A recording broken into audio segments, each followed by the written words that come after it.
Try to play the game, trying to have things your way.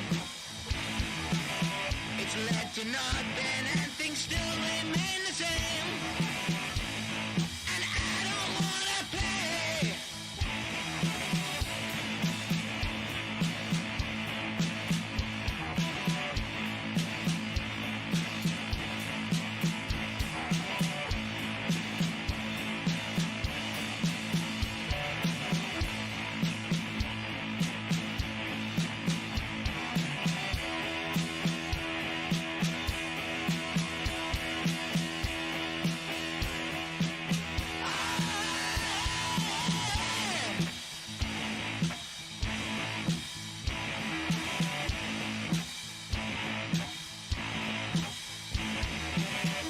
So you see that this is not the way to be, and the time has come to choose.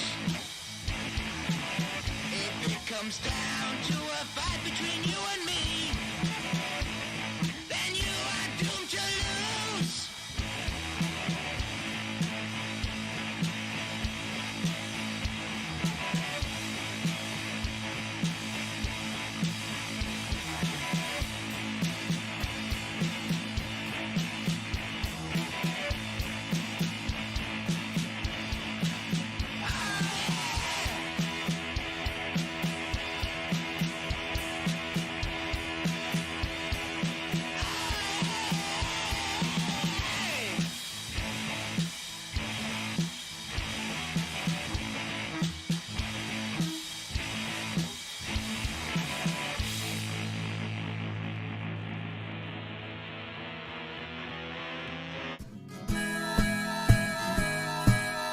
Keep the red flag flying here.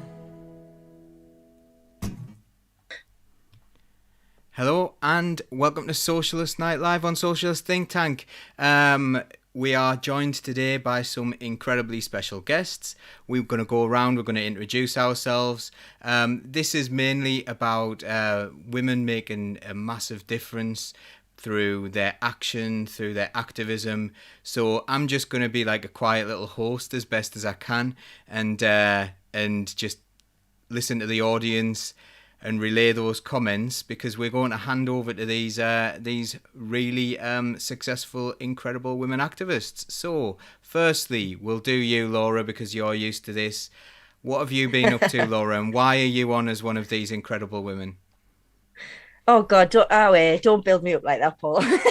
Everyone knows me, everyone's sick of seeing me. No, but it's just amazing to be able to put this sort of panel together, especially after the last couple of weeks when we've seen, just a complete erosion of women's rights and any care, or any protection for women's rights that have been fought for centuries. So yeah, I guess I'm here with my Women's Banner Group hat on rather than my Socialist Think Tank hat on tonight. Obviously, anyone who knows me and watches the show regularly will know that I'm the founder of the Women's Banner Group here in County Durham, set up to recognise the achievements of women whose histories have been forgotten and not written about, of which there are far too many, especially across the Durham coalfield. And now we just get involved in any sort of protest, any sort of action we can to further the cause of women's rights. So yeah, that's kind of why I'm here tonight. I'm honoured to be on a panel with two amazing women, and I'm definitely suffering with imposter syndrome, but again, anybody who knows me knows that's my entire life. So yeah, I'm sure it's going to be a great show. Imagine how I feel with imposter syndrome. Anyway, so on this particular show, next I'm going to go to Patsy Stevenson. Hi, Patsy. Hi, you're right. So I was arrested at the Sarah Everard vigil. And yeah, ever since then, just got into activism, met a lot of amazing people. I'm absolutely in awe of a lot of them. So just trying to promote people and try and use my platform as well as I can to try and push those voices that aren't being heard and fight for women's rights. Yeah, so like I know that you're a little bit limited in some of the things you can speak about tonight in certain ways. Can you explain why you're a little bit limited? Yeah, so I might be taking the Met Police to court over what happened at the vigil. So I can't talk about the specifics of the vigil, but obviously we can talk about like the aftermath or sort of the things that have happened since then. So yeah. Okay, and we can also probably talk about Cressida Dick a little bit later on. We definitely can, yeah. The aptly named Cressida Dick. Um, so next we have Chantelle Lunt, and I'm really interested in hearing from what you've been doing today. But tell us a little bit about yourself first. Hi, so my name's Chantelle Lunt and I am the founder of Merseyside BLM Alliance. I'm also a writer, educator and entrepreneur. In terms of feminism, I'm a strong believer in intersectional feminism, and as a former police officer, I'm particularly interested in the way that women are policed compared to the way that men are policed, particularly at protests and sort of public order events. There's massive differences in the way the police and also the dangers that women in public life are in at the moment. And just in terms of, our rights being pulled back at all. I started watching The Handmaid's Tale recently, like looking for something dystopian to take me away from reality. And now I'm like, oh my God, it's basically a prophecy. It's awful. Isn't it? Sorry. It is. So Chantelle, the first time I ever saw you speak was at the People's Assembly rally, and I remember speaking to Dan Lewis afterwards, and I was saying, "Oh, and there's this amazing person I'm doing the speech, Chantelle," and he was, "Oh, that's my friend, and we got like quite excited about the idea that you'd done this amazing speech down there, and in that you kind of went into quite a lot of detail about your background and things, so that was really, really powerful. Do you want to tell us a little bit about that? Yeah, so at the People's Assembly, and just a little shout out to Dan because Dan is a legend, absolutely incredible. I was with him today at a protest. Feel like that's all we do together, go for protest. But yeah, so I grew up in care, and obviously the People's Assembly was like against Tory austerity. So I just kind of spoke from my perspective as someone who grew up in care under both a Labour and Tory government, and how that can basically the real life impacts that can have on a child in care. For example, the Tories pulling back on schemes which meant that children in care would have a pathway into the workplace, the children in care would have a pathway into education. So when we talk about, the Tories coming into power, it's those impacts right at the bottom that you need to consider, because for a child in care where the outlook, through no fault of their own, through the systemic kinds of issues that are within the care system, can very much end up without a job on the street just because of these policies that are being put into place. And thankfully, because of Labour policies, I was someone who was able to go on and achieve, cool things in life and whatnot. But then I watched the Tories' policies just rip the care system apart. So it's important to kind of think about those real life stories and humanise these policies and say, well, this is what happens on the ground when those are implemented. Absolutely brilliant. I'm going to ask you about that protest in a second. Just really nice to see the comments coming up. As you can see, our other panelist is you at home.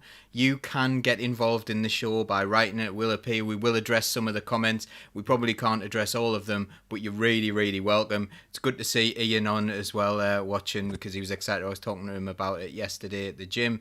He owns the gym that's sorted out my mental and physical health recently. So cheers, Ian. But it's really nice. Thanks to all of you for commenting, and get involved, please, and don't forget to share. If you're watching on YouTube, please do subscribe, or if you're not watching on YouTube, go and subscribe there.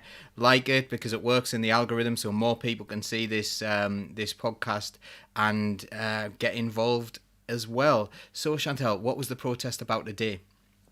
So today's protest was against a proposed arms fair, which is set to take place in Liverpool. It's an electronic arms fair, and obviously we know where these weapons are being used. They're being used again in oppressive regimes, such as those in Gaza against the Palestinian people. Liverpool, for anyone who doesn't know about Liverpool, is just a really strong socialist working class city, and an arms fair it goes against most people's values, but particularly in our city, it's like that does not belong here. So there's been an amazing campaign spearheaded by our pensioners association, Merseyside Pensioners Association. Let's give them a shout out. Are incredible. They are one of the most militant, proactive pensioners associations in England. They literally just get boots on the ground, and they are absolutely absolutely incredible. And they've just spearheaded this movement, basically Liverpool saying no to the arms fair. So today we had a protest, and I think there was at least 2,000, maybe 3,000 to 4,000 there. It was just like, you just looked and could see flags for as far as the eye could see. Jeremy Corbyn came down, John McDonnell came down, Maxine Peake came down, and we just had incredible speakers and made a really big statement in Liverpool. It was just such an amazing show of solidarity. But in addition to that, we've had bands like Mass to actually cancel their tour coming to Liverpool at the exhibition centre because they don't want to be somewhere where there's an arms fair. We've had the National Union of Students saying they're going to cancel all forthcoming events if they don't cancel this arms fair. So even people who couldn't turn up have been put on external pressure, on the council, on the people who run and own that building to cancel the arms fair. So hopefully, I'm hoping that next week they are just going to go, like, it's cancelled. It's the best we can hope for. Otherwise, I'm going to lay in front of a tank, if I'm honest with you. There's too much money involved, and they're making so much money out of selling weapons to oppressive regimes. Yeah. This is like a reality that we need to accept, that our nation profits from the death and misery of other nations, and well, certain people in our nation do. I don't think many of the ordinary people share in that prosperity at the moment, and I don't think we would want to. So that sounds absolutely brilliant, and well done for that. And let's hope it's really successful.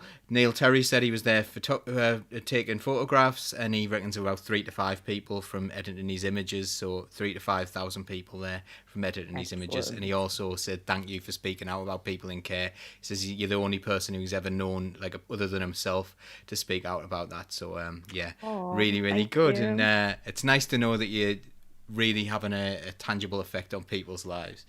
Okay, so this is where this is going to become a bit of a free-for-all, and I'm going to shut up quite a lot, okay? But I do want to move into talking about how, let's go down the police route at the beginning. Now, you've just had a letter from the Home Office, haven't you, Patsy? Yeah, I mean, I posted about it on my Twitter. I didn't post the actual letter, but basically just after what happened at the vigil, I'm quite an introverted person, was quite an introverted person. So I never really went out. I wasn't involved in, like, the only other thing I've been involved in was Black Lives Matter protests like a year ago.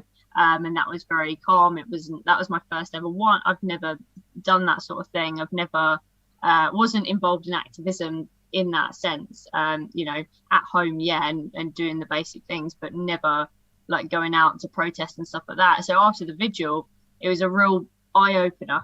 And I've met so many people from that, and just talking to other people about it and realizing that, like, one of my first ever interviews that I did on telly, I said that I'm not anti-police. I didn't actually realize how that would affect people that were fighting so hard to try and get the message across of what the police are doing, and the powers that they have that are just way too much, and what they do anyway without those powers that are being implemented by the policing bill and things like that.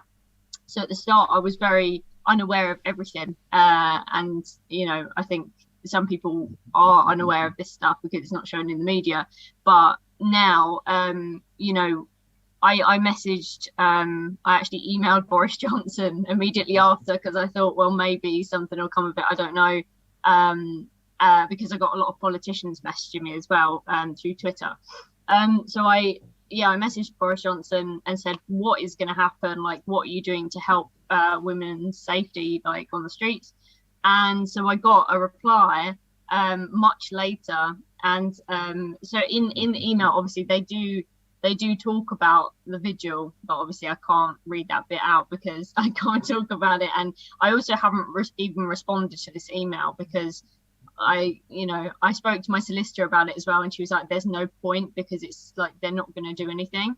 But the bit that sort of got me was they said, and I'm going to read this directly from the letter, the government has already taken action to prevent these crimes, including making relationship education compulsory in all primary schools and relationship and sex education mandatory in all secondary schools.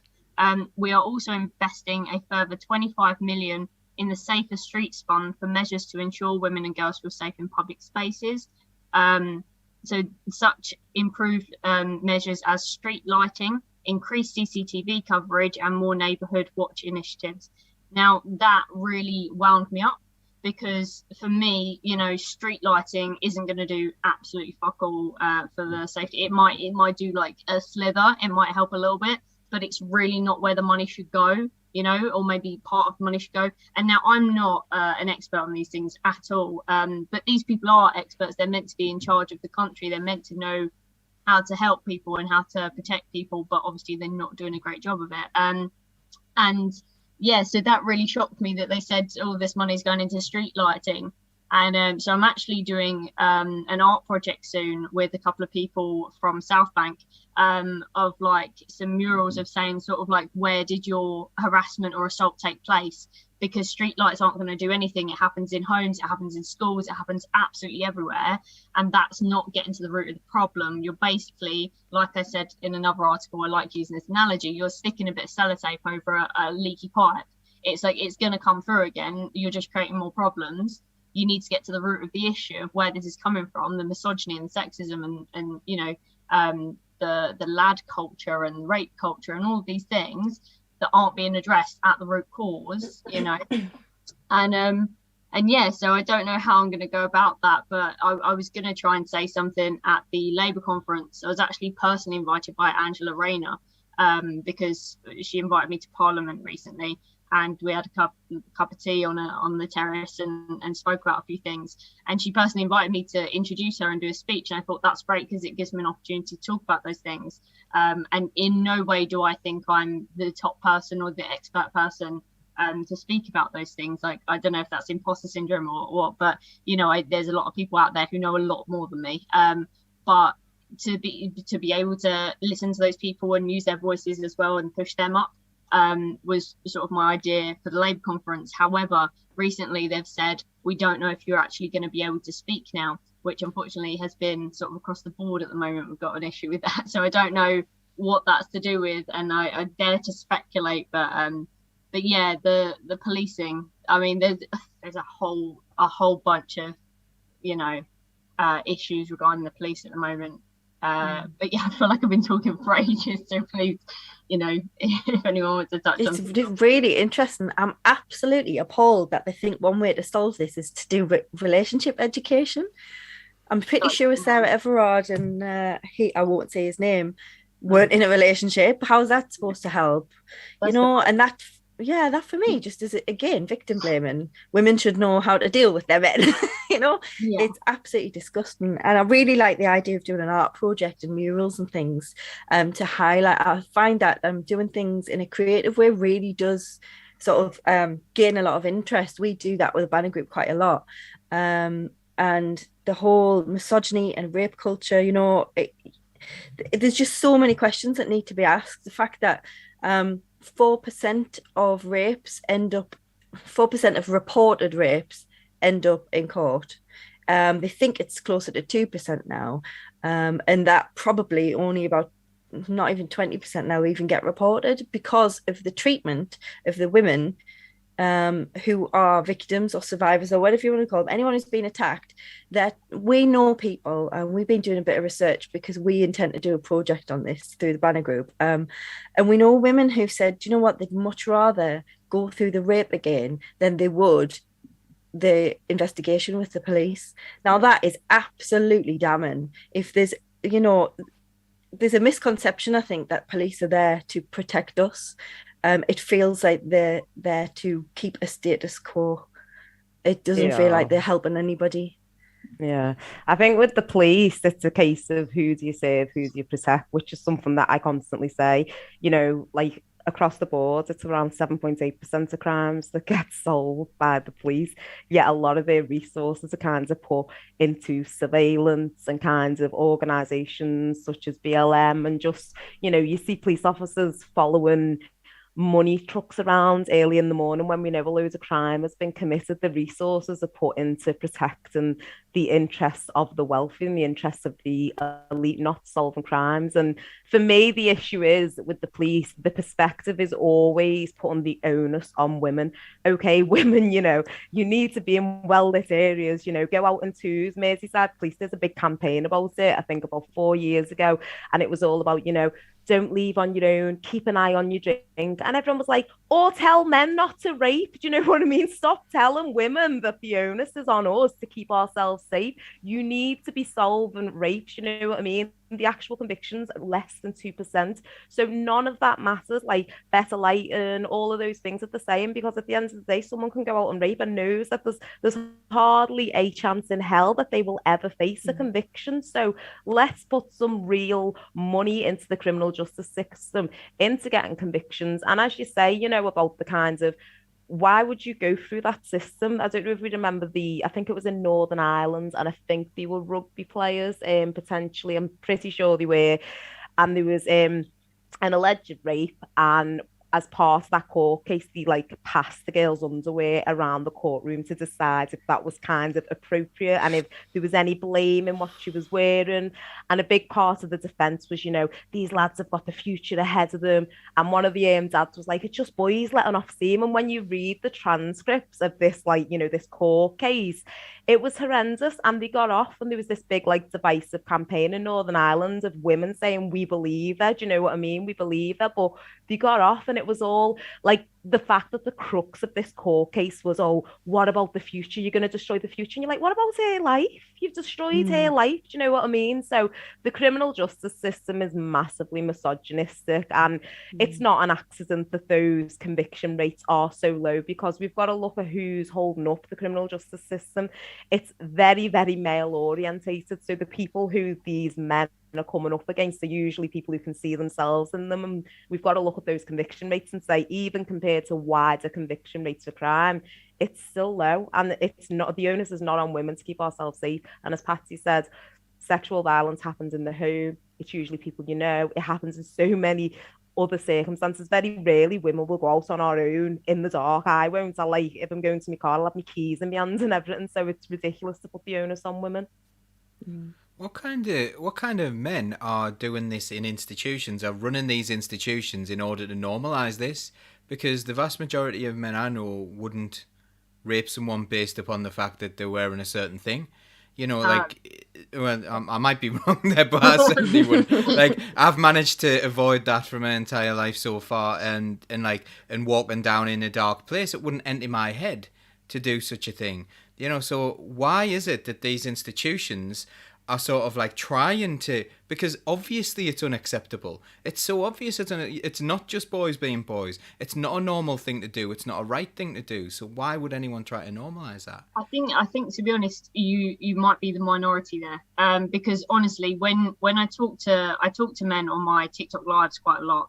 I haven't been doing it recently because it does get really exhausting. But whenever I speak to people on my TikTok lives, I'll sometimes someone joins that I don't know who it is, and they join and they want to talk about some feminist issues. And the only response I've ever had from men is yeah, but people get accused of it all the time, and that's the worst thing in the world when they're falsely accused. No, it isn't. Being raped is the worst thing, not being accused. I'm sorry, but only, like you said, what is it, 2% actually go to court, and of them false claims is very, very low percentage. It's ridiculous. But also it's a very, the way that, I'm going to be upfront here. I've had a lot of partners. I have had boyfriends. I'm 28. I've had quite a few boyfriends. Nearly every single one has done something like sexual harass me or sexual assault me or something like that. And I've seen their group chats. I've seen the vulgarity of the rape culture. I've seen all of it. And it is bewildering to me to hear a lot of men, and I say 99% of men I talk to is I don't know anyone like that.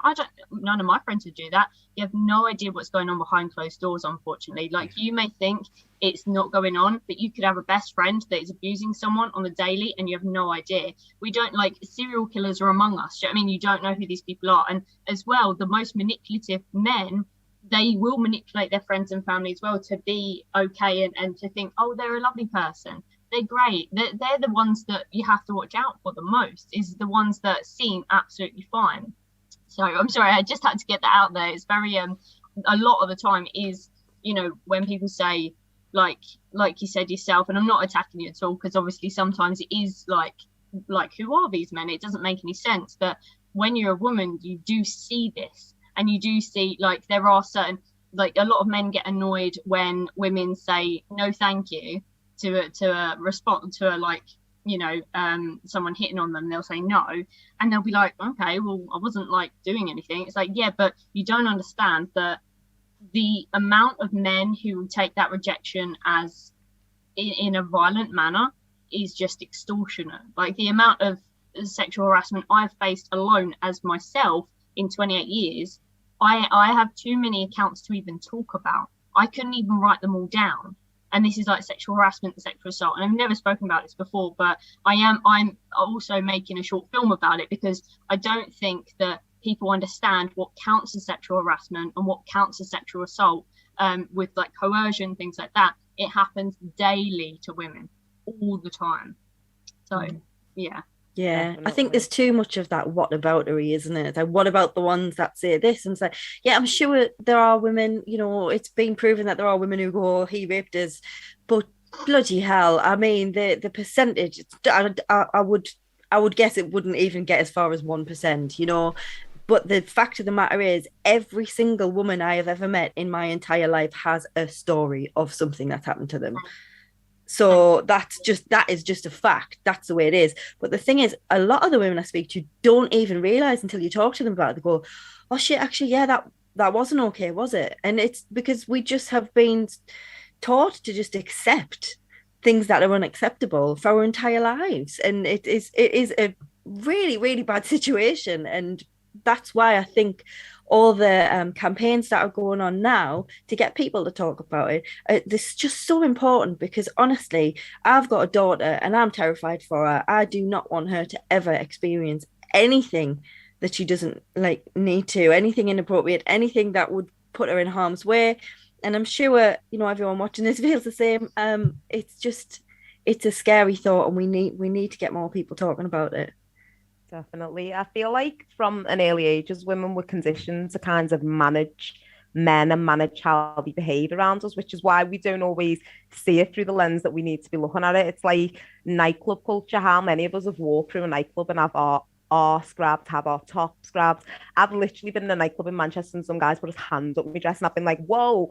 But that was like, at no point did I think I need to go to a police officer. It was just like, oh, I need to get this person away. And even then it was like very nicely, oh, please don't do that, because we're always aware that we have to be really nice, because at any time it can escalate. So I think as women, we're conditioned to constantly manage things, and then they just become normalized. And that's the issue. It's not okay to walk through a nightclub and have people grabbing onto you. It's not okay for someone to touch you or sort of, you know, past those boundaries that we set. That's not okay. And it's that kind of culture that needs to change, because I think there's a lot, you know, we've spoken about the clothes that women wear in these court cases and why do clothes matter, but there's so much social control of women. Like, women are socially controlled more than men. So from, you know, when we're younger, we're told to dress in a certain way, we're told to behave in a certain way, because our reputations as women, they're not even within our control. I could be as good as I want, but one guy could call me a slut and that's my reputation gone. And that's based on his words.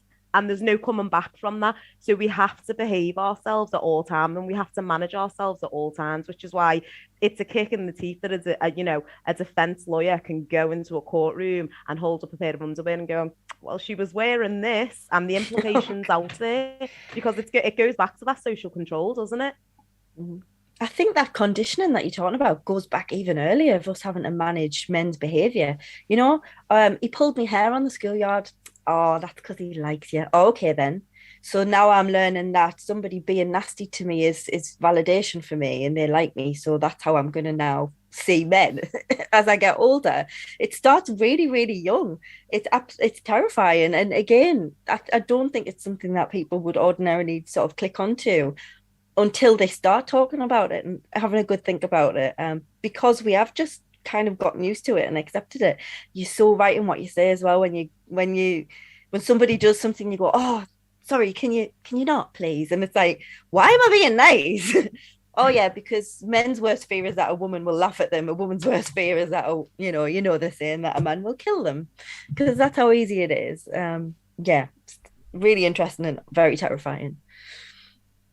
Couple of comments coming in there. Margaret Bonfield has suggested punch them in the face when they do that to you, Chantelle. It happened to her before, and she was kicked out of the pub for the bouncer tried to kick her out of the pub for hitting the person who was assaulting her. Neil Terry, what annoys him is when women talk of such experiences, men take the "you are anti-men" stance. Now, I'm not getting the impression that anyone on here is anti-men, simply anti being abused, and I think we should all be anti women being abused, to be honest. So talking about what I was referring to before, I was kind of saying what kind of institution. So I wasn't saying that like these things don't happen. I was saying what kind of institution would try to defend those things that are clearly indefensible. So we've got the Met Police, and we know what happened, and we know what happened at that vigil. We know that it was a peaceful, quiet vigil, and the police turned up, and it was a member of the Met who had been, he's admitted to the murder of Sarah Everard, and the Met turned up in force, and that Met is led by Cressida Dick at the moment, and has she just recently had her term extended? Is that right? Probably. And they were asking for it. I don't know if it's been accepted. It will be though. I don't know if it's been. Yeah, it's a 2 years extension, and that's so I did an article with LBC and the Daily Mail. As much as I don't get on the grimace. They already posted loads of rubbish about me. But listen, if you got to get the message out there, they don't like the police, so they wanted to post about that. But yeah, like in the article with LBC. It's strange because she's a gay woman as well, and I really thought at the start I got like everyone was saying, the Reclaim These Streets and other groups. I'm not actually part of any groups, by the way, just to clarify that, but everyone said, well, we're not about to slander her because she's a woman, and she's woman at the top of the police force and all this. And I thought, yeah, okay, she's a gay woman. But the more and more time's gone on, and I've looked up sort of what has happened within the Met Police since she's been in power, it's a lot of stuff, and it's like, how much is too much? And you can't like defend someone just because they're a woman. Like, if someone's being racist or homophobic or sexist or something, you can always do them things as a woman. Just because she's a woman doesn't mean I'm going to defend her. And she's just, there's some of the stuff she's allowed to happen. Even talking about the vigil afterwards, I just, screaming at my telly because, like, obviously I can't talk about what happened. And that is the most frustrating bit about it, because it's like, she said, in an interview with LBC, I think it was like Call the Commissioner. And she said, well, we've had the independent review, and it says that, police were being good and they were being abused by protesters and blah, blah, blah. And it's just like, I can't wait for the day that I'm able to tell my story of what happened. I cannot wait for that day, because, like, also they haven't spoken about the parliamentary review, which actually said, actually, it was like, we're not sure. Maybe they didn't distinguish between violent protesters and, I'm doing quotation marks for anyone that's listening, but yeah, do you know what I mean? They can distinguish between these two types of people, which, again, is just, it's always very much on the side of the police, and it's probably because they don't want to detract the, again, in quotation marks, trust that the public has in the police force. But, a way to build up that trust is to actually serve and protect people and deal with the issues and accountability that you need to, rather than brushing it under the rug. Do you know what I mean? You can't just pretend something happened when it didn't, So I don't know. I mean, she's got 2 years now. Someone said to me as well, like, if she goes out of power, then Priti Patel gets to choose the next one. And I don't know. I feel like I'm between a rock and a hard place. Do you know what I mean? It's like, I don't know. But, someone said also that apparently Cressida Dick, and this is all speculation, I have no idea, but apparently she's a Tory. So she, get certain, things done in that mindset. But I don't know, it's pure speculation, but, there are a lot of reasons to why things might have happened, A comment from Kat Gray. I'm going to bring in Chantelle on this one. With your experiences in the with regards, did you say you were actually in the police? I was a police officer. Wow. You've had a very interesting life. So Kat Gray says the state-sanctioned murder of John Charles de Menezes at Stockwell Tube Station was done under her watch. That tells you everything you need to know about her. Now, obviously, this was when they were using the counter-terror legislation, and I believe they found that John Charles de Menezes, that it was actually it was completely inappropriate force. He hadn't done anything wrong. He hadn't done anything even to really arouse suspicion. They just chased him down because he was brown. That is my understanding of it. So Chantelle, like, how does someone like that end up in charge of the Met, who has run that operation, from the idea of like a sort of someone who's got a bit of experience within the police? I think she's exactly where she should be. If you look at the police as a misogynistic, institutionally racist organization, of course they're going to have someone who, she denies institutionalized racism and sort of denies misogyny at the helm. And the issue is, as Patsy's touched on, just because someone belongs to a marginalised group does not mean they're about the cause. We only need to look at Priti Patel because on paper she's a woman of colour. We can't hold her up as like someone who's doing amazing things for, refugees, for women, because she's not. And we have to scrutinise people in these positions of power, which is why I'm always really cautious about endorsing someone just based on the fact that they're black or based on the fact that they're a woman, because that's not enough. Organisations such as the police will put people into these positions just so they appear less racist, just so they appear less male. And it's very strategic. Like Merseyside Police have just got a woman chief constable, and we've got skyrocketing homophobic attacks in our city. Like, I think it's gone up by like about 90%. It's absolutely horrendous. We've got a protest about it next week. But anytime you talk about diversity and inclusion, you always notice that the police say, and our new female chief constable, and our new female chief constable. And I'm like, you've not ticked all the boxes. Like, stop it. You know what I mean? It doesn't mean anything. It's what she's about. It's what our values are about. It's what our policies are about. It's what they're doing to shake up a system which we know is inherently misogynistic. We know that the police force is problematic. And quite often what happens within these forces, which is one of the reasons I left the force, is the structural, racism, the structural misogyny, the toxic masculinity is just so much that one person cannot change it. It needs a complete overhaul. But what happens is if you don't leave, or if you don't challenge, or if you don't actively fight against that system, you internalize that system. So a lot of it's been proven, they've done studies to say that black officers can often be more harsh on black suspects in order to kind of fit in, to say, I'm kind of fitting in with this racism that's within the force, so I'm going to show you. And like, they can be, if you look at, the murder of George Floyd, it wasn't just white officers at the scene. There were officers who were not white, who were just stood there doing nothing. And that's because of the culture within policing. You have to be a part of that culture. And if you're not a part of that culture, you're going to have a really hard time. So quite often when you get women in positions of power, they are really, really misogynistic, and like, they're not going to give you the day off because you're a mum. They've adopted these kinds of toxic male traits, and I'm not going to say male traits, I'm going to say like the worst part of, toxic masculinity. They've adopted those traits in order to ascend within the force, in order to climb the ranks, and that's kind of what you have to do. So if you want to get on in the police, you can't be all about, inclusivity, you can't be all about BLM, you can't be all about feminism. You have to be part of this structure. And as forces go, I find the Met to be one of the most right-wing sort of, they're a really awful force. Even in the interactions on the street, they're really kind of authoritarian, and you can tell they've got a lot of swing with the government, and it wouldn't surprise me if she's, a Tory going for tea with Boris every week. That wouldn't surprise me at all, because you can see they're really in each other's pockets. But it's really hard to describe the police force without being in there. But it's, if you like me, like I'd worked in sort of the council for 12 years before going in there, and I walked in, I was like, oh my God, where am I? Like, it's really awful. And even in terms of like sexual harassment within the police, like even on some of the courses we went on, they said said that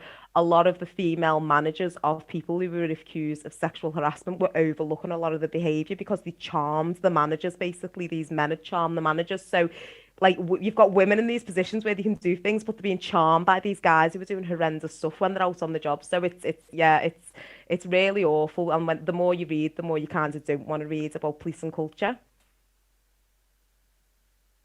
Wow. That's quite shocking, that, isn't it? Really good comments coming in. People very supportive of what you're saying there. I also Cressida Dick's name was getting caught by the filter.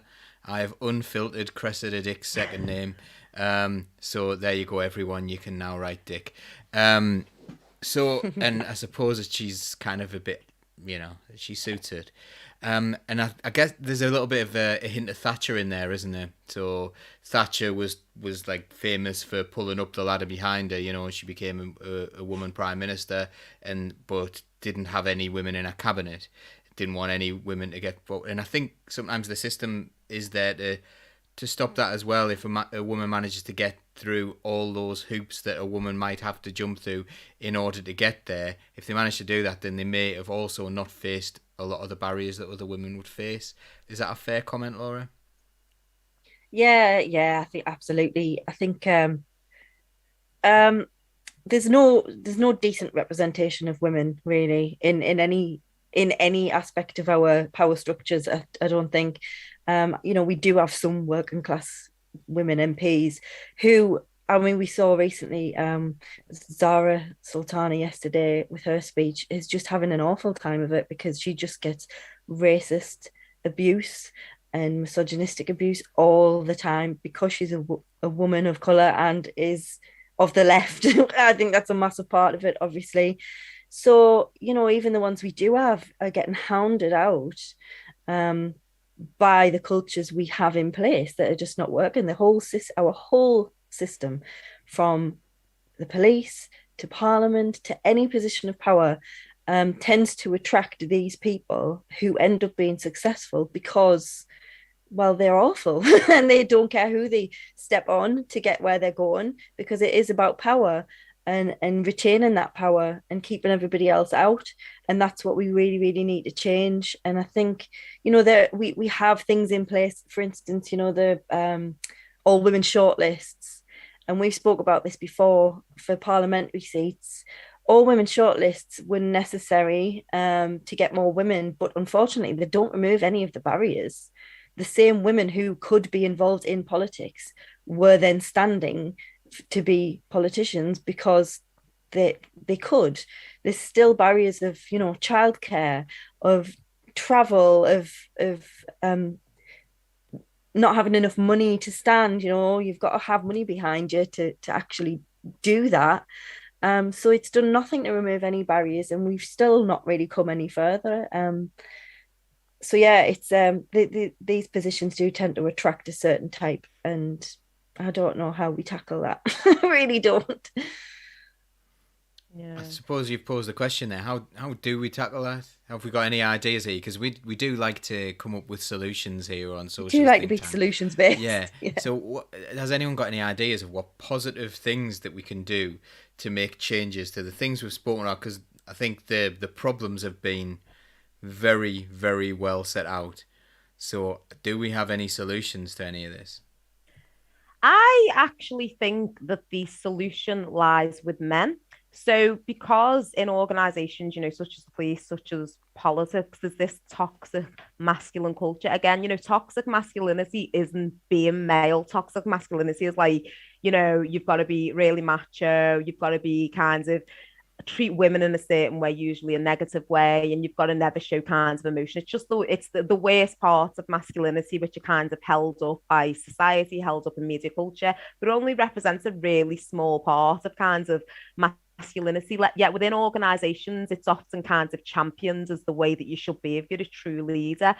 But if men reject that and say, well, no, that's not what being a man is about. We can take on childcare roles, we can show emotion, we don't have to constantly be at competition and not be showing empathy. Then you create a different culture within the workplace. Was actually a culture where women fit in quite nicely and can kind of move around quite easily. But if we've got men in these leadership positions and the culture is one of toxic masculinity, then women by default are having to adopt these behaviors in order to climb through the ranks. Whereas if we change the culture within workplaces, if we change the culture around maleness, then maybe it will make it easier for women to progress without having to, change the behavior or kind of conform to these standards, which are often, quite harmful within the workplace and, quite harmful outside of it. Because when we've got, as you say, politicians who are left leaning, who are outspoken, and usually women of colour, the amount of abuse that they get is unreal. Like, MPs like Dawn Butler and Diane Abbott, I honestly don't know how.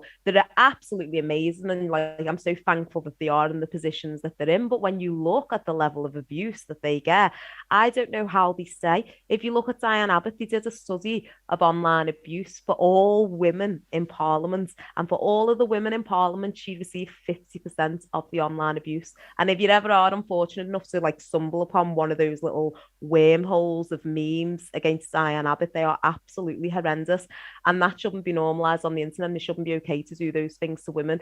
They don't do it to men in the way that they do it to women. So I think, I do think men need to lead the way, and we need to not look at it as an issue for women to fix, because we live in a society sort of which is still led by men and still run by men. So the onus is on men, I do believe.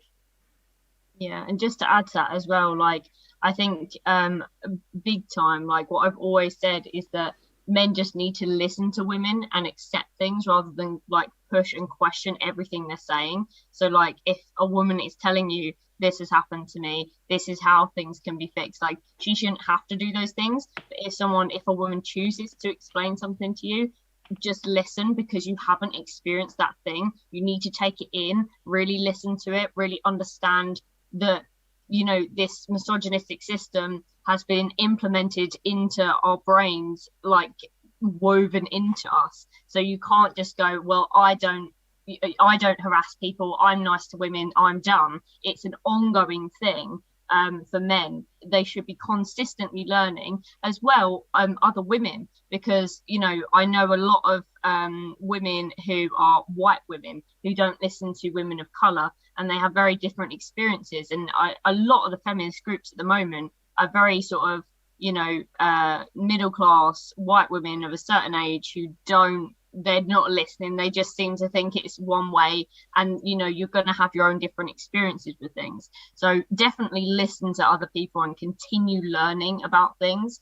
That's definitely a major point. I think if men just listen to the women that are telling you their stories and believe them, and and listen to someone. If you've got a best friend in the world, they could be absolutely amazing, you think they're great, but if someone comes to you and says, listen, I'm not sure they've done this thing, just believe them. Just what is the saying? It's like I'd rather believe a liar than defend a rapist.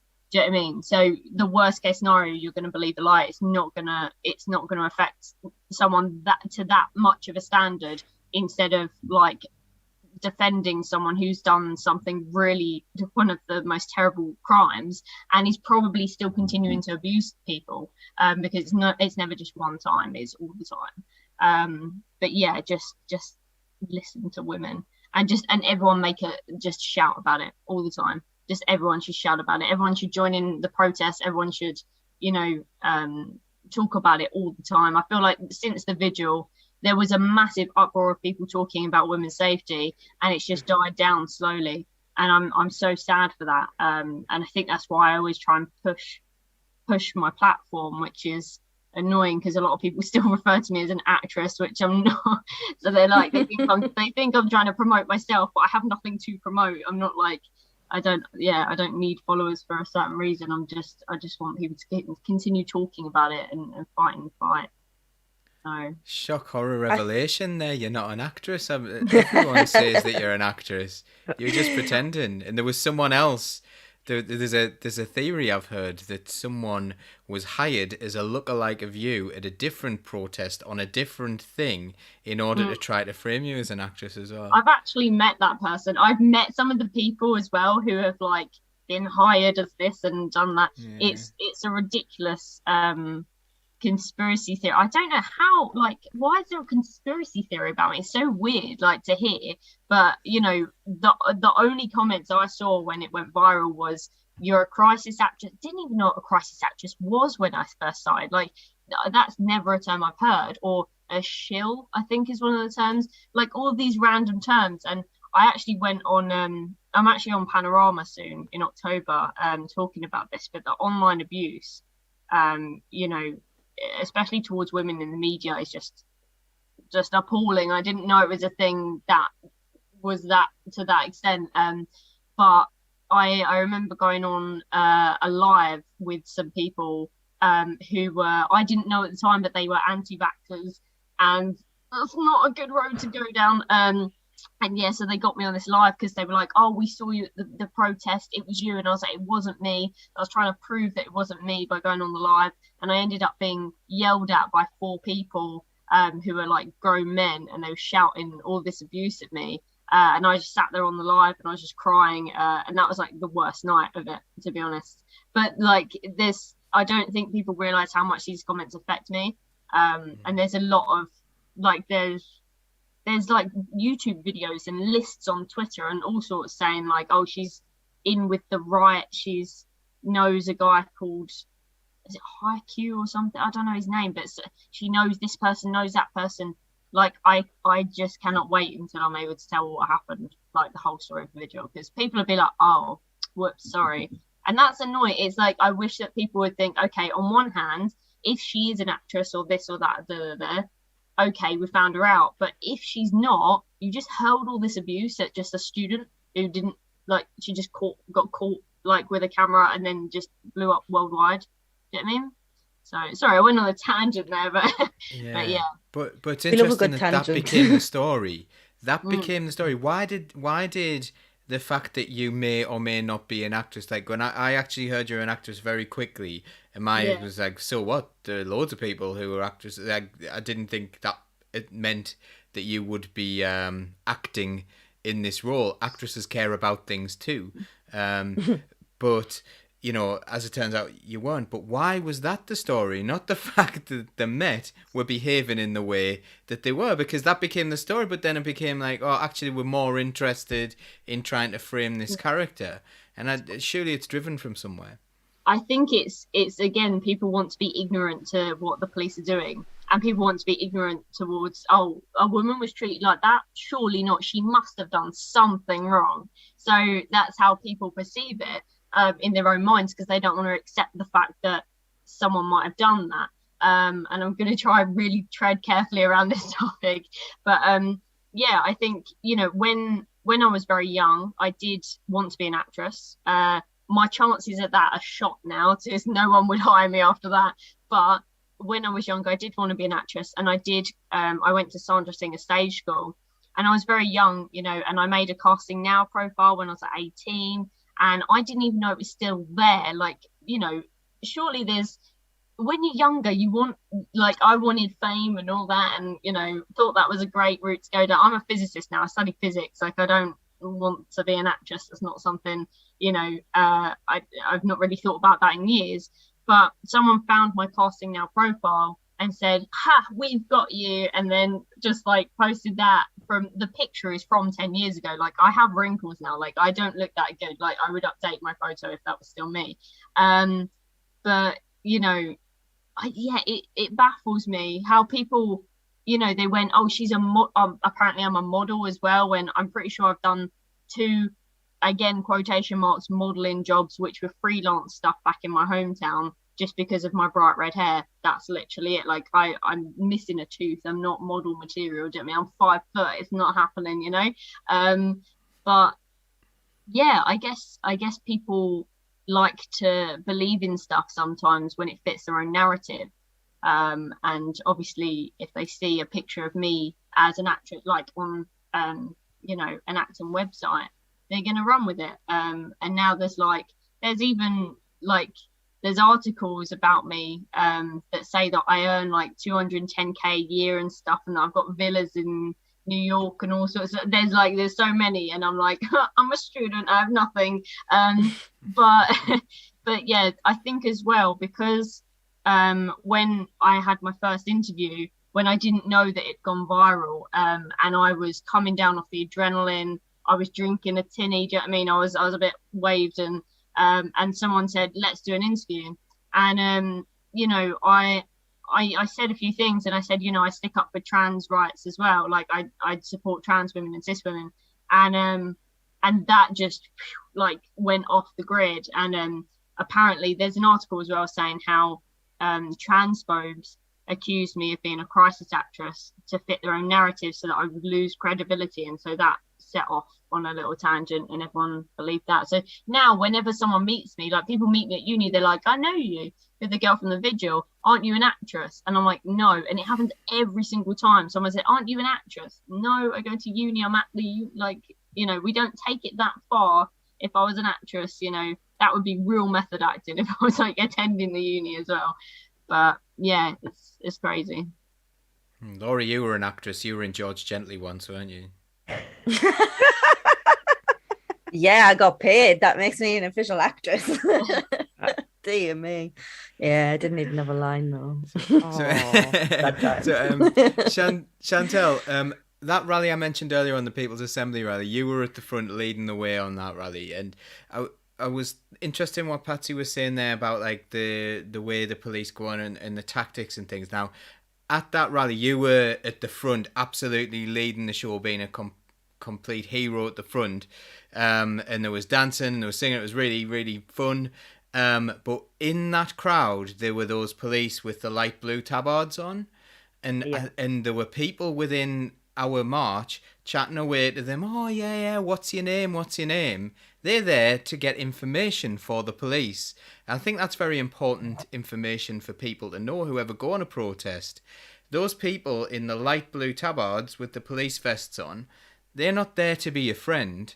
And if they're trying to befriend you for some reason, they're trying to get your name out of you. Are there any other pieces of advice you might give for a march, Chantelle? Yeah, as you said, those police officers, they're called police liaison officers, and they are the loveliest people in the world to your face.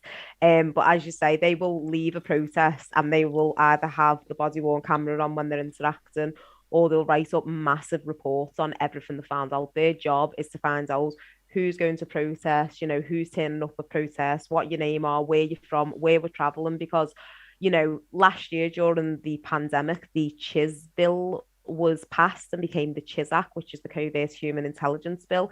And it's really significant, you know, to feminism and to, you know, how women are policed, are protesting, and how public order is policed. Because this bill basically gives the police the power to go undercover and gather intelligence, but they've misused terrorism legislation and sort of applied it to activism, and this is why they're changing the laws to try and basically make activism illegal through the police crime sentencing and court bill. So what they're doing is they're gathering intelligence on peaceful activists. Like at our protests, I usually get treated fairly nicely when I'm at the front. I was at the front of the protest today. Like they sometimes make me laugh because I'm like I knew what you're doing, so stop. So today, like my throat went dead hoarse, and I would say, "Anyone got a bottle of water?" Like because usually someone does, and no one has a bottle of water. Next minute, this officer comes running over. "I got you a bottle of water, Chantelle," and I was like, "Ah, like stop it." You know what I mean? Just stop. I'm not going to be your friend. But that's deliberate because they want to gather intelligence. Obviously, you need different levels of kinds of authority to surveil people. It's getting easier and easier to like tap people's phones and tap people's cars and all that. But if you can get that information freely off people, then that's yours. And that's why when you go to protest, you'll see on tripods those cameras are purely for intelligence gathering. So if you don't want to be on an intel report, don't stand near that camera. There was some at the protest today. They've sent some at BLM protests, and I've sat in meetings with chief constables and gone, "We are not breaking the law. We are peaceful protesters. You've been to our protest before. You know how we protest. So why do you send officers to gather intel on us? And why are they there with cameras?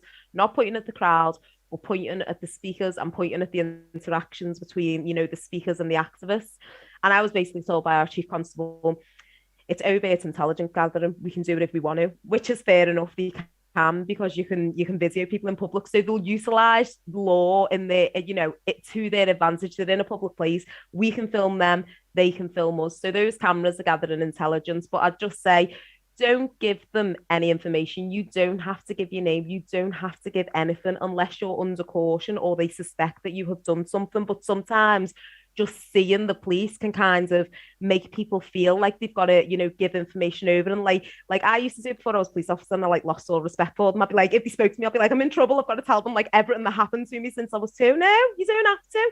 And during what they will often prey on is people not having knowledge of the police force and people not having knowledge of laws like public order laws and the laws around protests. So during about, I think it was around the Reclaim These Streets time, because we had a vigil in Liverpool and the COVID legislation was 6 people to be able to gather. At no point was protesting made illegal during the coronavirus pandemic. I just have to like really, really drill down on that. No, at no point was protesting made illegal. What the police did was misuse COVID legislation against protesters to try and get them to go home. So I arrived at this protest on my bike and I see these students walking away and they were like, oh, you're Chantelle. And I was like, yeah, you're all right. And they're like, the police are there, they're saying we can't be in the area. And I was like, there's 2 of you. You can be in the area, come back with me, girls. So we get there and the police are walking up to people very quietly and going, you're breaking COVID legislation, you need to go out of the area, you need to leave this area, you can't be in this area, you can't protest. So I went, and it's funny because it's my old colleagues. I pulled my phone out and turned my camera on, and I was like, can you please tell me what law people are breaking? Because there's 2 meters between us and no one's standing in a group of more than 6, and there's no law to say we can't be stood on the streets. The minute I pulled my phone out and pointed those sort of laws out to him, he went, I'll just leave you alone, and walked off. But the issue is people who are at that protest don't always feel comfortable to challenge the police. Challenge them, ask them what law, ask them what policy, ask them what act, because if they're telling you to move, they should know the law. They should know the exact line and wording as to why they are telling you to move and what law you are allegedly breaking. Because, if they do manage to get you in a cell, they have to account for it to the sergeant. So what they will do as police officers is basically, it's called the Ways and Means Act. They'll just find any way and means of kind of misinterpreting the law and getting people to move on. But most of the time, it's utter nonsense. And if you do, like turning your camera on is probably one of the most powerful things you can do around the police, because most officers are scared of going viral and being that officer who can't remember the law that he's trying to enforce or just puts a foot wrong. So pull your phone out. You can film the police in any public place, no matter what they say. If they put hands on you, get someone else to film, but pull your phone out and get them to account for themselves, because they will quite quickly move on and be like, oh, okay, you've got something else to do. So yeah, it's just about kind of understanding that you don't, unless you've broken the law, you don't have to account for yourself, and they can account to you because after all, they're public servants. Laura, we were at a protest in against the brutal treatment of people by the police, where a speaker was followed onto public transport and quizzed, weren't we? And also, if you listen to one of our podcasts, we've got a podcast where someone involved in the super complaint has written for us to find out what is going on and what sort of police cover-ups are going on within the police system of domestic abuse. Do you want to talk a little bit about that? Yeah, it's really devastating, actually, some of the stuff. The podcast is available. It's a letter that somebody sent to us. Obviously, it's anonymous. One of the women who are reporting as part of the super complaint, if people don't know what that is, it's basically a big complaint against police officers and their domestic abuse and abuse that they get away with. This one particular woman has been through so much. She was tied up in her bedroom. She couldn't get to her daughter who was crying. Her husband, all this I have to say allegedly, because he's still a police officer. He's still working there. His friends still joke about it, still back him up, and she's she on one occasion she spoke to some of his friends and they were like, oh, we'll look after you, don't worry, and then when she'd gone to the police station, she heard them talking in the next room going, oh, well, can you smell any alcohol on her? She had a drink or something. What can we do to discredit her? And then they took her home after she'd been beaten up by her husband and said, oh, this is a personal problem. and some of the stories are really desperately scary and just awful. And these women are essentially trapped because they've got nowhere to go. And the police are just sticking up for them. They're not, nothing's being done. So that's what the super complaint's about, gathering all this information and putting it to the powers that be. I'm going to have to find out some more information about when that is all supposed to come to fruition, because at the minute it seems like nothing's moving very quickly. But it is really upsetting, and again just shows, the power of the police and what they can get away with, and what they're covering up as well. It's really scary. And that's not just the Met, is it? That's like police forces No, from around the country. I know we hear a lot from, about the Met, but this seems to be something that is going on all over the place. And we know in the Sarah Everard case, that policeman was essentially protected by the Met, it appears, because they did know that he was, like, they had names for him about how pervy he was and all sorts of things, and yet they didn't do anything about it, and they didn't stop him, and he was still on duty the day that he committed that absolutely atrocious crime. So, like, this is going on all over the place. Sorry, I think, Patsy, did you want to come in before and I brought Laura in? I completely forgot. I think it was about like the policing, like I think I was going to lead on from what Chantelle said about like what to do and things like that. If in any so case, have you got any advice on what to do? A little bit, yeah, since I was arrested. Yeah, I mean, number one, even leading on from what Laura said as well, I didn't realise that people could be unlawfully arrested. I didn't know that was a thing. I'd never heard of that before.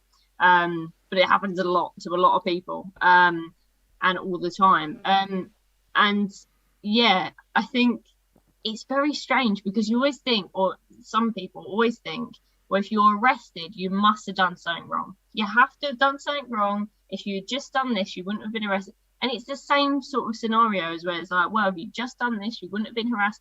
No, it's not always like that, and like I said, I can't talk about it, but I would say if you are arrested, make sure you're listening to if they read you your rights, and what they are saying when they arrest you, because that is like, because some things that they say, if they don't say, we're charging you with X, Y, Z, or read you your rights, or certain things like that, if you do end up taking it to court, that can be used. So there's a lot of different, just be aware of what's happening and try and remember everything that does happen as much as you can. If you are ever arrested, write down everything like that you remember as soon as you can, and then find a solicitor. And this is going out to like people who have no idea of like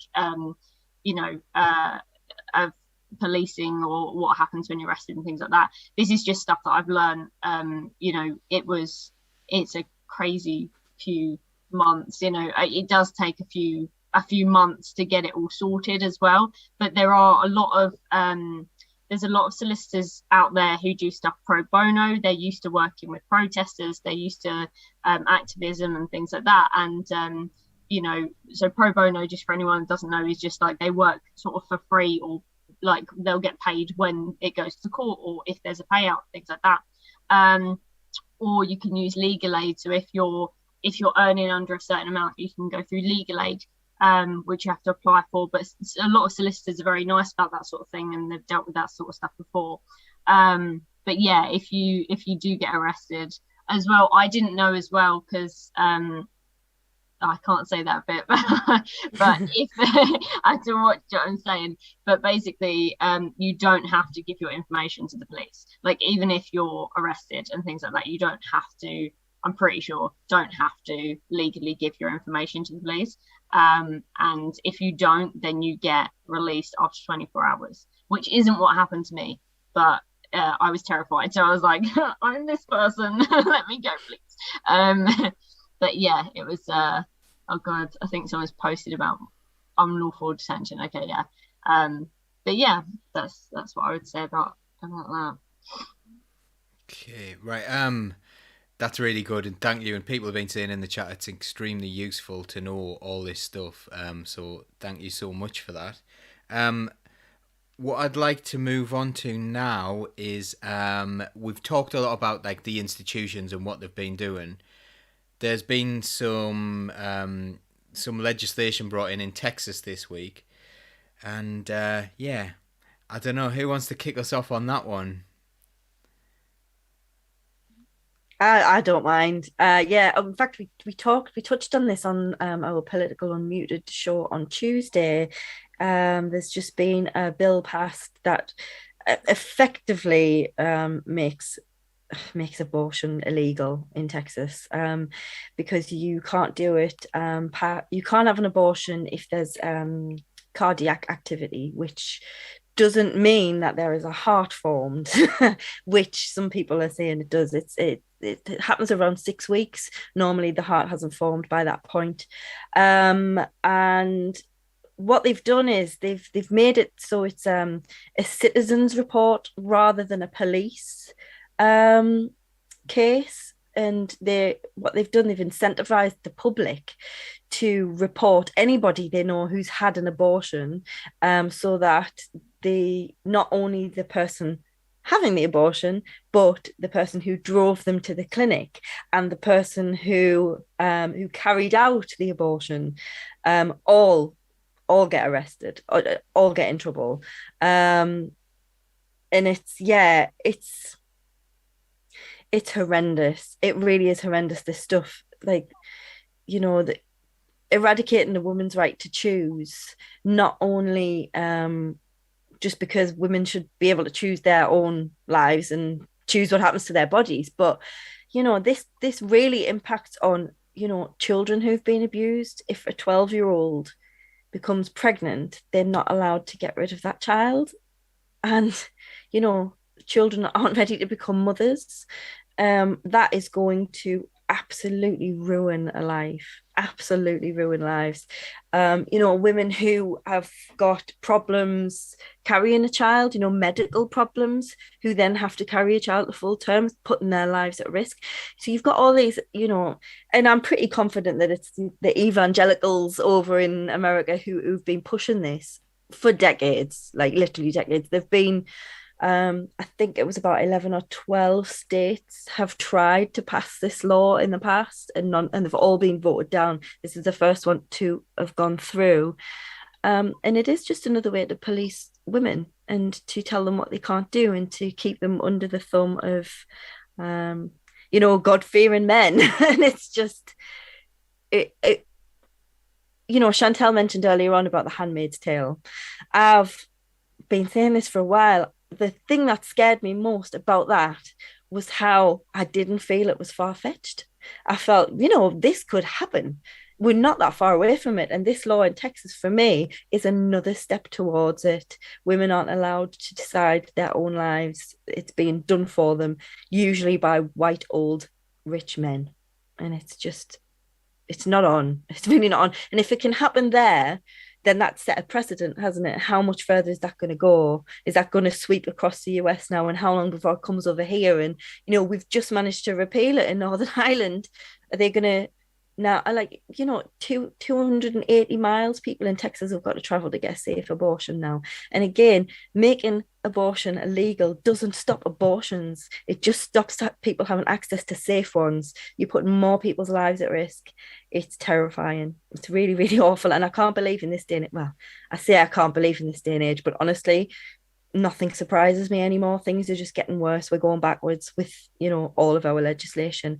All of our leaders are racists and homophobes. And it's just, how have we ended up here?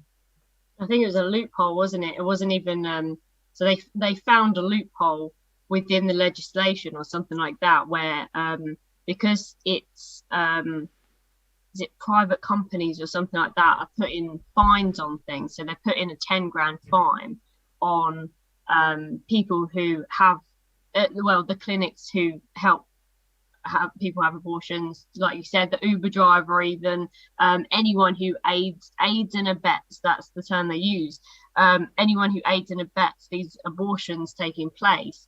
can be fined 10 grand. And I think that's how they've banned it, because then all of the like family planning clinics and places that do abortions, they've just shut down. They've just gone, well, we're not doing it, because they can't, they can't afford that, and they can't, they're not going to go through with that. I think one of the things that's happening at the moment, well, I've heard it's happening possibly in another state. I think it was Mississippi, or it begins with M. I can't remember what state. I'm just like, I've heard bits and pieces about it, but also, I know that a lot of people say, for victims of abuse and children, and all of these different, people who would need an abortion, but it does come down to, as well, some women just don't want children. They don't want a child. They have, it could be so many different reasons, but I think as well it does sort of keep people in poverty. I think that's one of the issues as well, where you've got someone in poverty that is then forced to have that child, and they're just in a cycle of poverty then, and it never ends.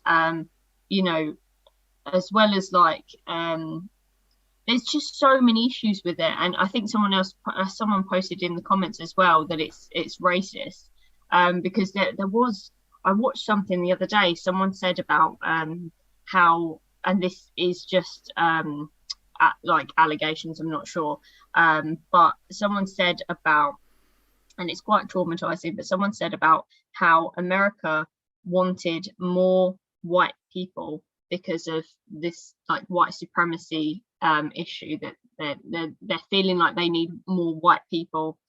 And I really hope this isn't true, but the woman who said it is really well known and credible from what I can see.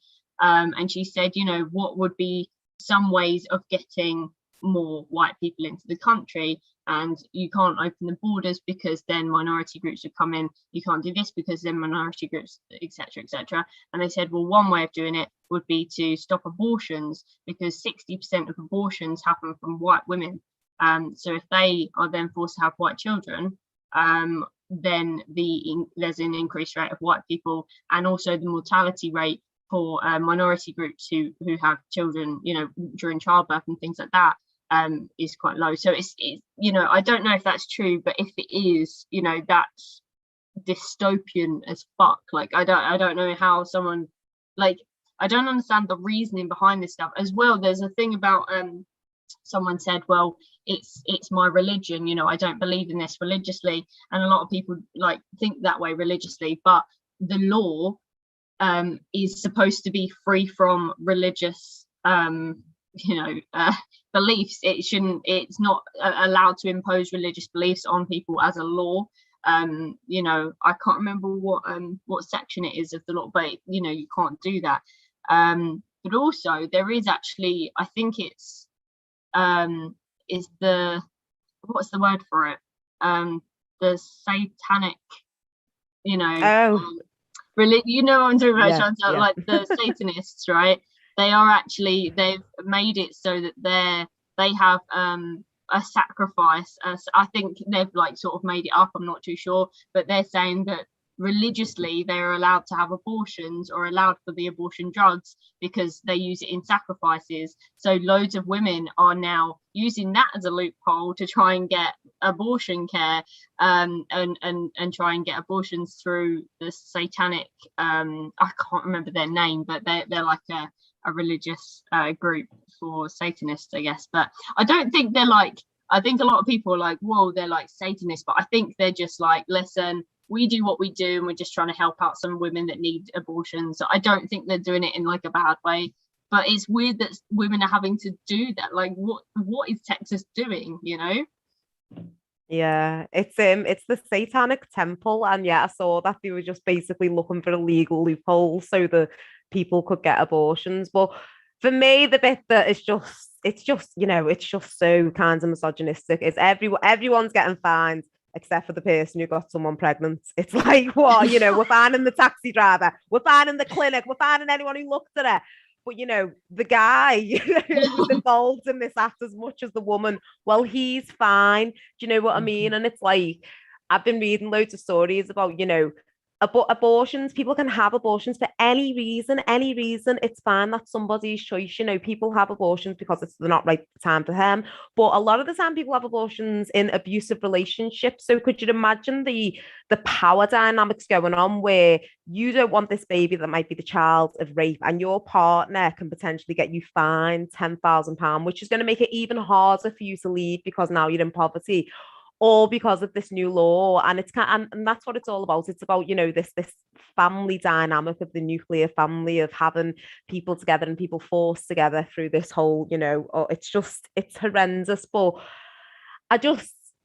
it's so annoying that men in this equation don't come anywhere near having any accountability. And as I say, I was reading this article and it was about the fact that when women have abortions, people within loving relationships have abortions because it's not the right time for them. So there are men out there with successful careers because of abortions. So let's not just talk about it again through the lens of, oh, it's these desperate women. There are people in loving relationships who've gone, okay, we haven't got the finances, we haven't got the job, we haven't got the house, we haven't got the car, we haven't got the things we need to welcome a baby into our lives. So let's pause and let's kind of, get to where we need to get to in life, which is usually the male in that relationship who gets to where he needs to in life, and then they might think about having a baby. So when we're talking about, the impact of this abortion law or this anti-abortion law, we also need to once again be bringing men into the conversation, because what I find is that these conversations just become polarized on women. It's our issues, it's it's all about us, but it's also there's also another person who's involved in this scenario, and it's a man, and they need to be speaking up to support women, and also saying, well, what, my partner has an abortion and this is what we went on to do. Do you know what I mean? So like this idea that men have got no kinds of voice in this, they can use the voice in a positive way rather than what other men are doing, use the voice to take away women's rights. And it always does make me do a bit of this. It's like, it's a little bit like all lives matter, all babies matter, all children matter, but you've got like thousands of kids in care who nobody cares about. You've got kids crossing the channel who people are basically saying we should turn around and just let drown. Do all lives matter? Because I don't believe it for a second. It's just about controlling women's bodies. It's not about, pro-life. It's not about any of that. It's just about social control. When you look at all these legislations, when you look at all the reversal of our rights as women, it all comes down to controlling women. And when you have men in positions of power, this is what happens. Like, how many times do you have women in a room deciding what's going to happen to, a man's penis? When does that happen? It never happens. We never do that. But there's all these guys sitting in like, this woman's uterus, we're gonna make this decision. You have to have a baby. No, why? It's not on. So yeah, I kind of, it feels very like something that would happen in Texas, but it's horrendous. And if it can happen in Texas, it can happen absolutely anywhere. So I think, something happens to one of us as women, something happens to all of us. So we have to fight just as hard as if it happens here. Yeah, and I think as well, what's weird is like the All Lives Matter thing. It's like the people who believe in like these must have, like, you're not allowed an abortion, right? A lot of these people believe like they don't agree with trans rights, they don't agree with Black Lives Matter, they don't agree with gay rights, they don't believe in any of this stuff, right? What happens if that baby is trans or is gay or is black? Are you going to support it in its life or just them 9 months? Like, it doesn't make any sense. And I watched something about this that said about potential. So obviously people are saying, well, it's got a heartbeat, like, so it's, and someone said, well, what makes a human life valuable? Why do you want to save that life? Like, what differs it from an animal, for example, in their perspective? And they said, well, consciousness, it's conscious, it's got this, it's got that. It's like, well, it hasn't, it's got a heartbeat, there's nothing there yet. And they said, well, it's got the potential to be a human being. And it's like, well, if you're talking about potential, what do you mean by potential? They said, well, it could potentially cure cancer or do this or do that. It's like, yeah, but it could potentially be a serial killer. You can't use potentiality. And also, okay, let's say, oh, it's potentially going to turn into a child. So is sperm. Sperm is potentially turned into a child. So is masturbation now not allowed? Are you not allowed to, get rid of your sperm because that could potentially lead to having a child? So how far back do we go with potentialness? It doesn't make any sense. Like, logically, like, it's a group of cells. Stop it, and it's so ridiculous what they're doing. I mean, every single one of these points, the answer is because that's not what it's about. It's about women's bodies. It's about control. And I don't even think we need to get into, the morality of it and whether people believe you should or shouldn't have abortions and all of that. Essentially, it's about, should women be able to choose what they want to do with their body? And the answer always has to be yes. That you can be any religion in the world and still agree that that is something that should happen. It shouldn't be for somebody else to tell me what I should do with my body. I get enough of that from bloody magazines and the internet and the Kardashians telling me how I'm supposed to look. It's just pathetic, and it's I like just somebody said standing ovation, absolutely, to both Chantelle and Patsy on that one, because just absolutely spot on. Coming in with a comment there's been some funny ones. Carl's one there, he's just been singing "Every Sperm is Sacred." That's why I laughed in the middle of a serious bit there, so sorry about that, Laura. But yeah, a large agreement here, and given what we discussed before, and Patsy, we haven't had any trolls. We haven't had to deal with any of those trolls that we were worried about. This is our beautiful audience, you see. We've got the nicest audience in the world. They're really good. So like we're getting towards the end, and I could go on literally all night with this conversation and sit here and really be in awe of it and enjoy it, because I think this is the important thing, is to learn from one another and learn from real lived experiences.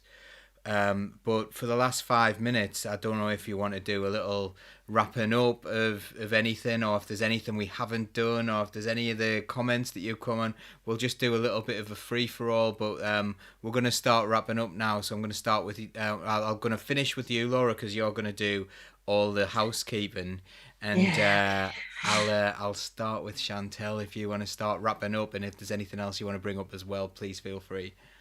I just think this has been an amazing discussion and an important discussion, because I do think that, the oppression of women is like the oppression of many other marginalized groups, and it's, our rights aren't something that we can take for granted. So we have to be on guard all the time for things like these legislations, for things like what's happening in Afghanistan, where women are just been told you can't go to work, they're being kind of having their accounts frozen, all kinds is going on over there. We need to be looking, and we need to be saying that could happen to us, and we need to be turning out. And as Patsy said, there's a lot of activism going on at the moment, and we need to ensure that kind of initial momentum that got us all out at the beginning of the year, we keep that momentum, because we need to keep on fighting. Even if these things aren't happening here, we know how dire things can get in this country. We just need to look at the PCSC bill.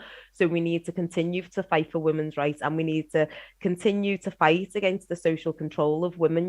We've touched on protests, and just to add on to that, these acts of violence against women of protest are strategic. It's not an accident that you see visible acts of unprovoked violence from the police towards women of protest. This is a warning. It's telling us to stay at home, or you could be here for standing there and doing nothing. It's been proven. I'm a criminology student. It's strategic violence, and they might have to, pay a fine. They might have to kind of account for themselves. But those acts are powerful, and they scare women into staying at home. So we do need to get brave, and we do need to be about fighting for all women, whether they're here at home or whether they're, in other parts of the globe, be it Texas, be it Afghanistan, be it Northern Ireland. We need to fight for all women everywhere. Absolutely outstanding. Thank you. And I'm going to go to Patsy now. Right, yeah. So, I mean, thank you for having me on. Like that's a real privilege. I saw a comment earlier about asking me about my podcast. I'm actually in discussions at the moment about starting a podcast, and it's to do with like Chantelle said, like proper intersectional feminism, talking about worldwide issues, about like what's going on in Afghanistan, for example. I'm pretty sure that a lot of women are leading the revolution against the resistance against the Taliban and things like that. There's a lot of things that go unspoken about in the media, and we just need to keep on talking about it and keep the momentum up. And also I want to thank Chantelle, because I actually met her at a Kill the Bill protest, and I was so scared. And I thought I'm going to go up to her and say hello, because I wanted to like get involved with stuff and see what was going on. And she immediately was like, "Do you want to speak?" I was like, "What is going on?" I was like, "I haven't got anything prepared." But you know, thanks to that, I've now got rid of my fear of speaking in front of people properly. And you know, so thank you so much, and you're a legend in everything you do. And yeah, thank you for that, because now it's a thing that I want to do, and I know what that spark inside me is now, so I'm just going to keep rolling with it and try and help everyone else out as well. And thank you to Laura and Paul, of course. I love this. Laura, are you going to do the final Socialist think tank? But you can also you can just have an opinion yourself as well. Oh, can I? I shall Thank gift you, you husband. that. That is what I've learned from this little discussion here. So I'm only joking. Yeah, I mean, God, it's been absolutely fantastic. Thank you both so much for coming on. It's been an absolute pleasure. I feel like we've barely scratched the surface of, you know, women's oppression and women's issues and all the things that we could talk about. We could probably have a show a week. Maybe we'll talk about that. I don't know. But it's been amazing, and thank you. And yeah, we do need to keep up the fight. We do need to protest. We do need to talk. We need to get people to listen. You know, shows like this, and I'm sure Patsy's podcast and all the protests that Chantelle goes on. Get yourselves there. Get yourselves involved. You know, when we fight for one part of society, we fight for it all, and we really do need to keep doing that. Socialist think tank obviously will keep flying the flag for all those fights. We always want to interview and have these discussions because they're so important. If you do like what you've seen tonight, please do head over to YouTube and subscribe and hit the bell so you don't miss any notifications or any shows. You can find us on Facebook, Twitter, Twitch, Instagram, anywhere. We're everywhere. You can become a member for free. We are socialists, so you don't have to pay, but if you can afford a little bit to donate to keep the show going, then by all means do that. It'd be very much appreciated. You do not get anything extra because we are socialists. There's no hierarchy here. We're all equal. But yeah, thank you so much for joining us tonight, and we'll see you all again very soon. Thanks, Paul. Thank you. Excellent. I'm really reluctant to end the show myself, but I did want to say, if any men out there are like complaining and thinking, oh, you know, this is women's rights.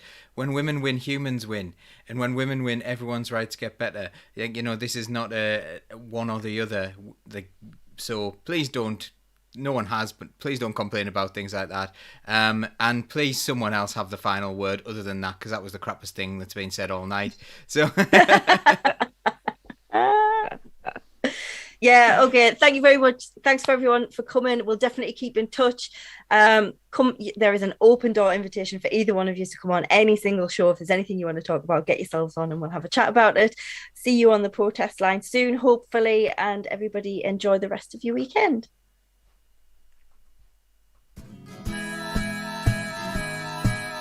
Keep the red flag flying.